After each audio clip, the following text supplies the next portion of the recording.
Hello and welcome to the Above Board podcast from Fathom Analytics. I am, as always, Paul Jarvis, and as mostly always, I am joined by my co-founder, Jack Ellis. Good day. Hello.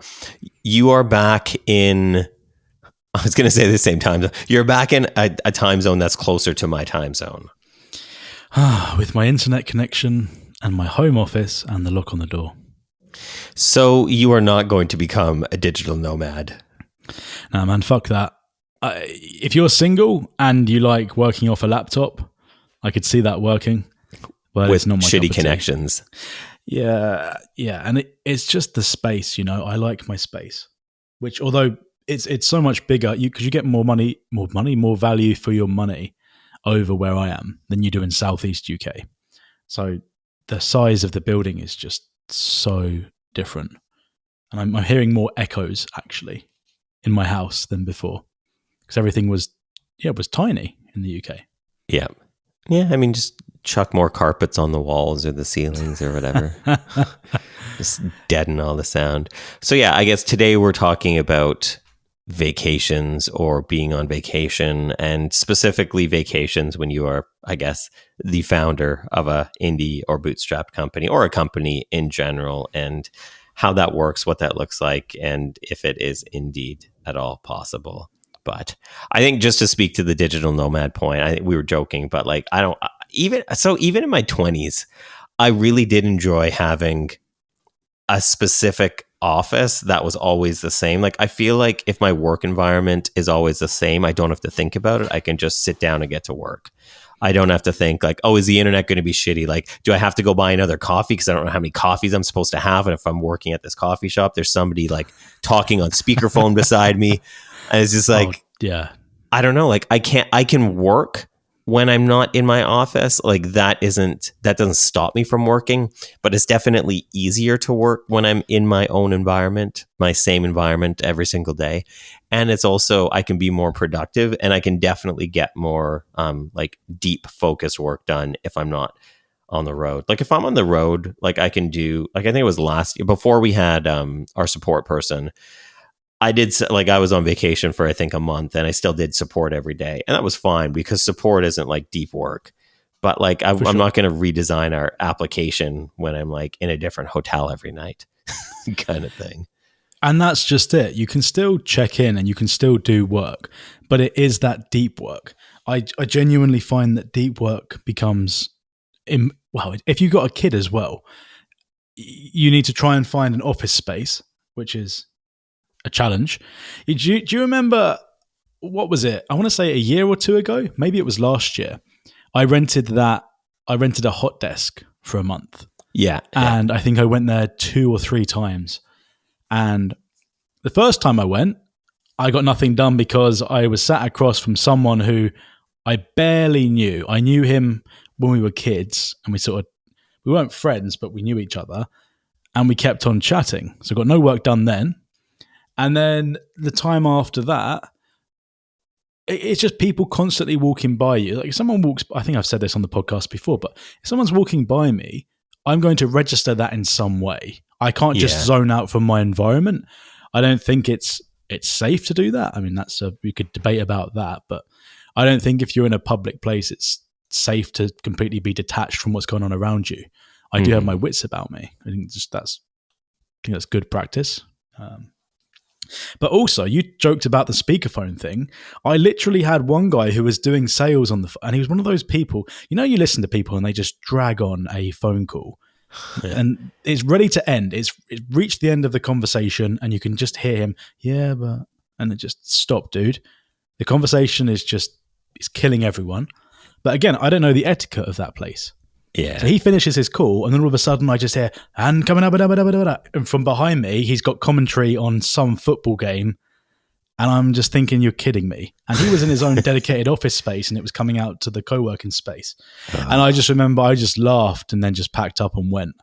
Yeah. Because I'm not going to be the guy that comes into a new space, hasn't been there, doesn't know the etiquette, and say, oh, can you stop? Can you stop? Like, that's not my place to say. I don't know. Pretty sure it's illegal in the UK to tell somebody to be quiet during a football game too. I think there are laws. Oh man, yeah, I miss my office so much and everything about it. It feels so good to be back. So, but you were on vacation earlier this year. I was on vacation. We are bootstrap founders of a tiny company, and we managed to take time off, which I think a lot of founders, or at least a lot of the ones that I talk to, don't think that that's an option. And I think that that's a bad mindset to have, because especially if you think it's not an option, then it's not going to be an option, right? Like you've already canceled out. Yeah, I mean, it all comes down to how you structure your business as well. Like, have you spent time investing in systems that are going to continue as you go away? And is that going to apply for everyone? Like, can everyone step away? And the cool thing about our business is that everyone can step away, and we have systems that are going to cover them. And things still move forward. We still had projects. I mean, I was away for ages. Things still move forward. But it was mostly me checking in and making sure things were going okay, answering some questions here and there. But it's the first time I've had off in ever, actually, for that period of time. And actually, I've never had a holiday where I've completely switched off for long periods. You know, I had a couple of calls, but I really switched off. I think the first few weeks I properly switched off. And I've never done that. Most I could do was a few days, and then I'd want to, be working in some way.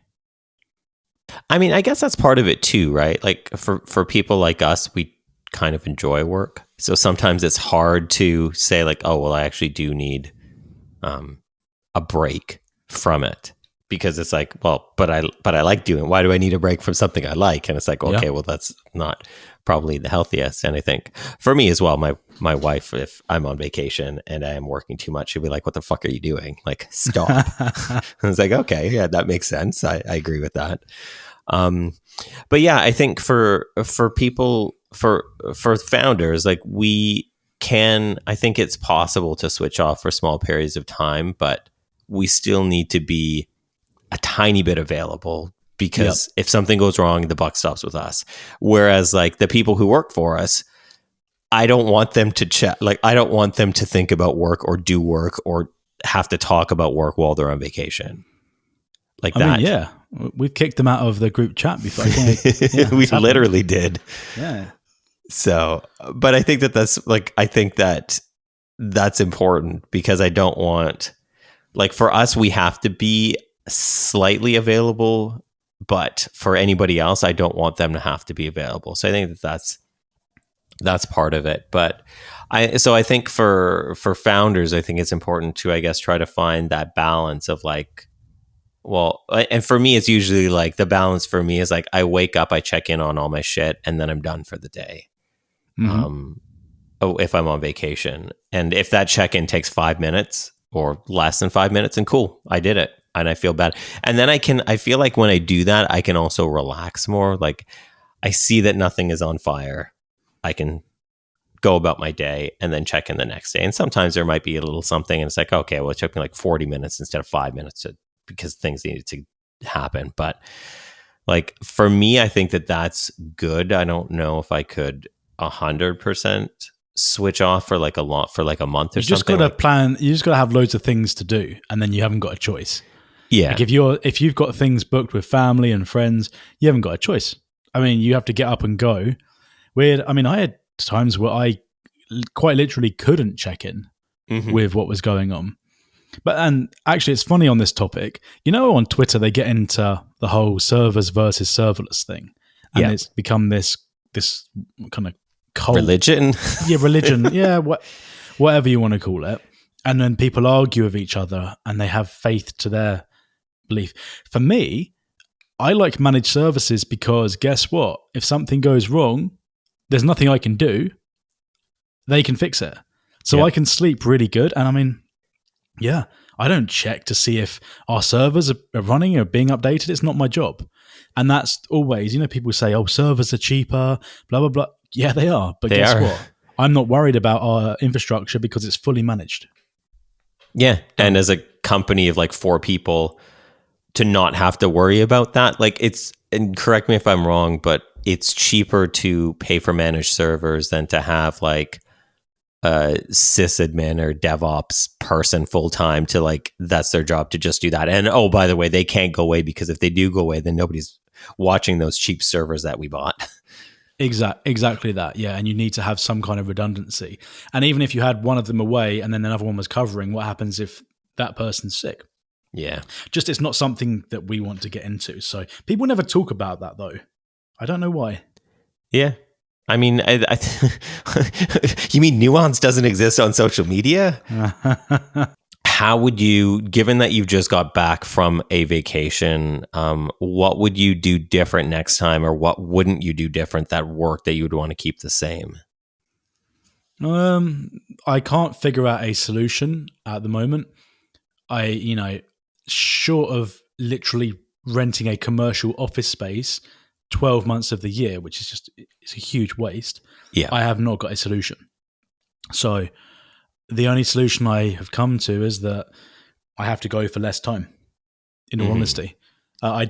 Unfortunately, I can't figure out a solution because I do, unfortunately, need a dedicated space to work.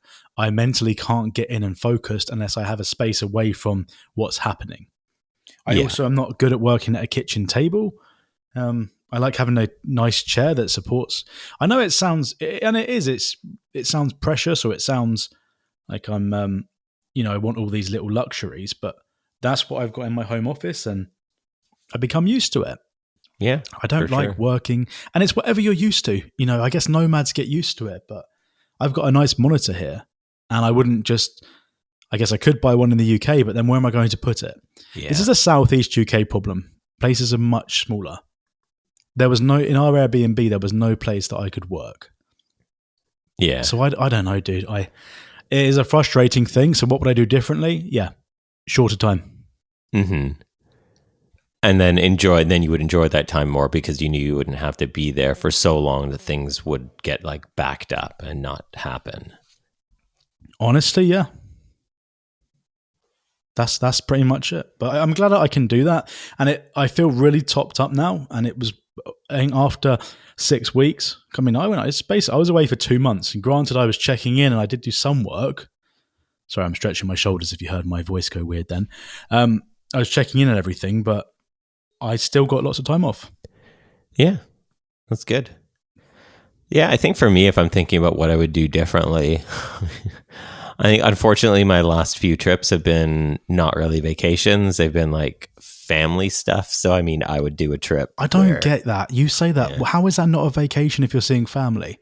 I don't understand. And if so, why did you go and see family? Because it's not Why'd you go and see family then? I guess.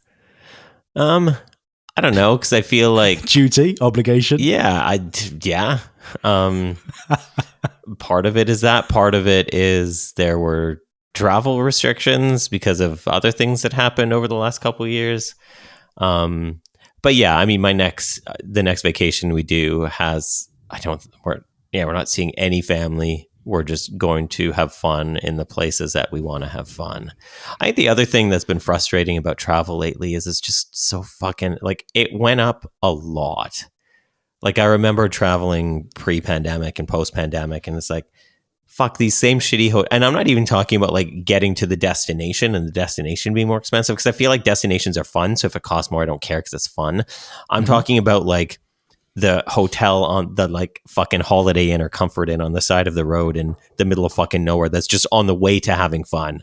Yeah. And it's like, okay, well, if that's fucking $300 or $400 a night for a room that isn't completely filthy, and sometimes it is, and sometimes it's just disgusting.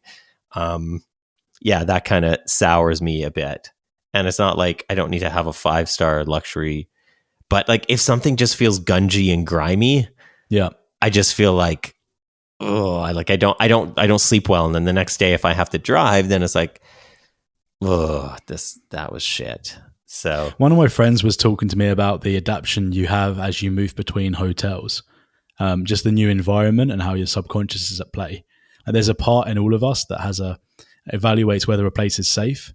And even if you're not necessarily aware of it, because obviously you do. I mean, even we just rescued a kitten, right? And I know humans aren't kittens and we can be rational, but sometimes we can't just logic our way out of everything. You still have a survival instinct where you're paying attention to where you are. So usually the first sleep in a new hotel isn't that great. Yeah. So there's a lot of things when traveling. It's funny because like a long time ago when I was a touring musician, like every night was a different hotel and every night was a shit hotel because like when you're a musician, you're not spending much money on hotels because you want to make money. And just like, I just think about that. Like, why did I care less back then than I do now? And it's probably comfort. It's like age and comfort, and like my body hurts in ways that it didn't hurt back then. And like I could stay up till 2 a.m. And like play music and like go sleep for a couple hours and then get up and drive the next day. And it's just like, I just got invited to San Francisco, to do a talk, and it's like all expenses paid and, board and travel. And my brain instantly goes, I'm not going to San Francisco. I'm not even going if you pay me. And I've joked with you that you couldn't pay me to go to San Francisco because I think it's a complete shithole. And probably offended loads of people there. That's okay. But that's a personal, people say that about the UK, so it's whatever. That is a personal comfort thing. I'm sure when I was a kid, I would have thought, oh, wow. Or younger, I should say, not a kid. Why does I want a kid to go to San Francisco? When I was younger, and a free flight, and oh wow, they're going to pay for my food and hotel. That's amazing. I do it. You change. Things change as you get older. You just want different things, and we talk about this in business. We optimize for lifestyle, and you want your lifestyle a certain way. There are decisions you make as part of your lifestyle so that you can have things in the other area, right? For you don't overly spend on loads of crap because you care about other things. You care about having good food and good products, that kind of thing. Yeah, I'm going to the States soon too, and I'm just like, it's a different place than the last time I was there, and it's a little worrying, but also like we have lots of friends there. We have lots of places that we like to be there. A lot of things in America I do like. A lot of things in Canada I hate too. I'm not picking on America. So I was picking on San Francisco. Yeah. Before we're talking about vacation and we're kind of just jamming. What's going on with Fathom at the moment? I mean, anything you want to share? Because people tune into this podcast and sure they'll listen to us ramble, but they also want to hear what's happening with Fathom. Sure. Yeah, no, that's fair. I mean, we're work in progress of what's happening. You can talk about it, right? It doesn't mean it's going to be perfect. Yeah, I mean, so we kind of realized that we need better organization as far as like the overall picture of Fathom as a company and what we need to work on and what we need to do. And we have a bunch of big projects, but they're too big to just work on because you can't just, like the thing I've said, if people are playing Fathom bingo, you can't just sit down and write a book. I say that so many fucking times. I'm sick of me saying it, but like it's true. And it's a valid critique of having things on your plate that are too big to deal with at any given time, and then you just sit there overwhelmed and then you don't get anything done. So we're trying to figure out better ways to optimize our small team to be able to get momentum and to ship things faster and to just get the ball rolling on some of the bigger projects that we know we need to do.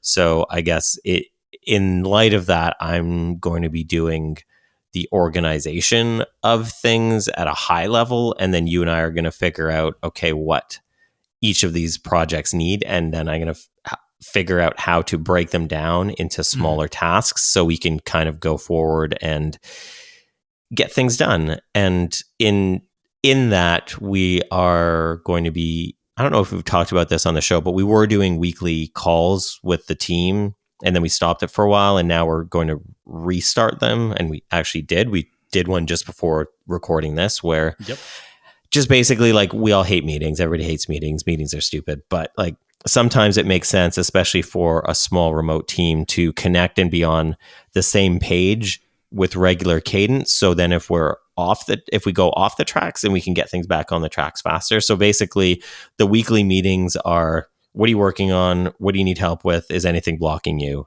And then all of us can kind of work together to make sure that things are getting done and that, things aren't sitting. Because I think we've started a bunch of things and let them sit. And Oh, it's fucking. yeah, Do you know what will happen occasionally? Is someone will bump one of my tweets and they'll say, "Is this ready yet?" And yeah, it annoys me because I know that we've gone down the rabbit hole. We've made a bunch of decisions here. We've built this and this and this, but it's just then sat on a branch, and then something else will come in, or we'll get things clash quite a lot. And I yeah, think with having you like kind of looking over things and making more decisions on even the tech stuff, because in my head I'm okay, I'm the programmer, I should make tech decisions. It's like, well, no, it's it shouldn't be down to me to try and I'm basically forcing myself to talk to you more about all of the crap that's going on in my head. I hmm think that's more because I'll take the tech stuff and I'll juggle it in my head. And often when I talk to you, it's about me trying to persuade you that it's the right thing to do, right? So what I'm trying to do is I'm switching to this, oh, I'm going to tell Paul everything that's going through my head right now, and then he can formulate that. Because I mean, one of your strengths is organization, and yeah, that isn't one of my, it's not one of yeah, my strengths. Let's be honest. I can code, but I don't like organizing stuff. If I do try and do it, I'll have all these things and they'll tie into each other. We had a conversation the other day and I was explaining to you, I was going through the projects. We're talking, event parameters and then how that ties into this project, which then ties into this project. And before you know it, in my head, I've already made this into one huge project that can be broken down into smaller pieces. yeah. So I think I'm just looking to make less decisions about how to move, right, with the Yep. tech stuff. Because business wise, we've always been 50-50, but with the tech, I think I've hogged it more. And I think that I'm moving more to trying to dump my brain and then you organize it because that's Yeah, and prioritize. yeah, you're Yeah. good at both of those things and I'm not good at those things, so it's playing to our strengths. I don't Yep. design any of the application for obvious reasons. If I see any hard coded CSS in the next version, What do you heads mean? will roll. Wait, what next version? Well, Hey, there's always going to be wait, you another let it version. slip. Yeah. Oh yeah. Well, there's always. We talked about that on the last episode. Did we really? Oh, I think I said hypothetically if I was designing another version, but I love that you tried to recover and I just laughed over it yeah, and let the cat out of the bag. Well, anyway, yeah. hypothetical next version for sure. Yeah, hypothetically, if that was going to happen, but yeah, I mean, we need to clean things up on a couple other smaller things before we even get to like full in on that.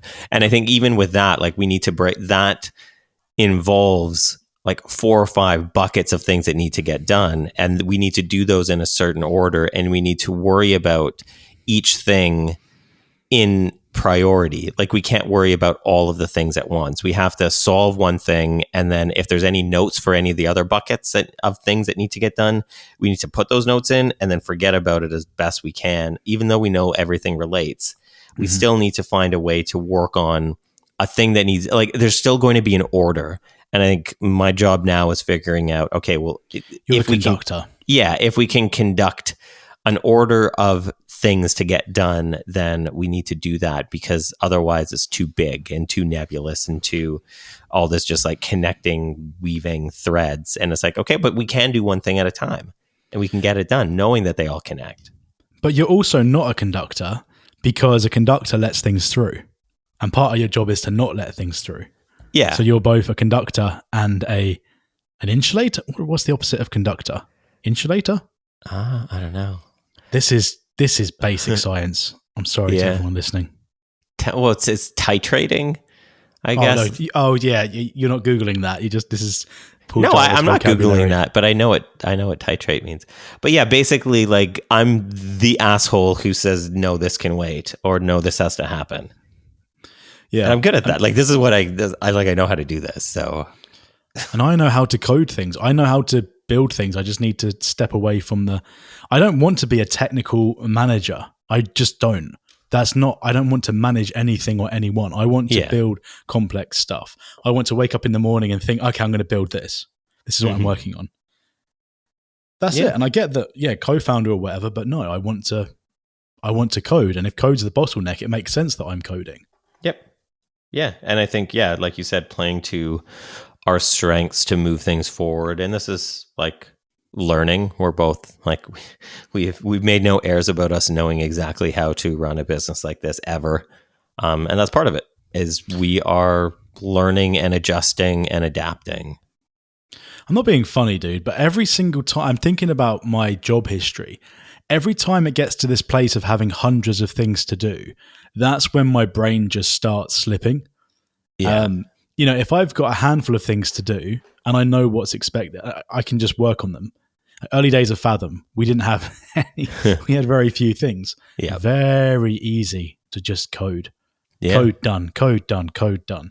If we can get back to that place with multiple developers, we're laughing. Yep.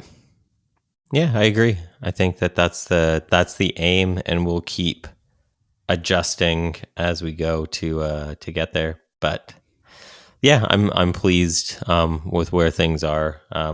I've spent so much time in our, what do you call linear?